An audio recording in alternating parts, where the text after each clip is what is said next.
তো হ্যালো বন্ধুরা, আপনাদের জন্য নতুন ভিডিও নিয়ে চলে এসেছি, যেটা হচ্ছে অ্যাক্সিডেন্ট, মর্মান্তিক অ্যাক্সিডেন্ট বাল্যপুর 13/9/2024 যেটা ঘটনাটা ঘটেছে গত দুদিন আগে।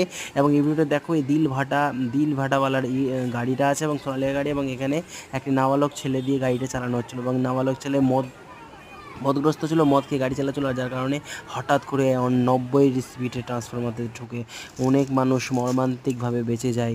কিন্তু তারপরে দেখো আবার রিকভারি, যে ইলেকট্রিক ডিপার্টমেন্টের তারপরে দিনই রিকভারি চলে আসে তাড়াতাড়ি, প্রশাসনিক সহযোগিতায় আবার ফারাক চলে আসে, আর এসে তাড়াতাড়ি রিকভার করার চেষ্টা করে এবং ট্রান্সফরমারটা আবার নতুনভাবে লাগানোর চেষ্টা করে। আর অলরেডি কাজ শুরু হয়ে গেছে, দেখতে পাচ্ছ সেটা।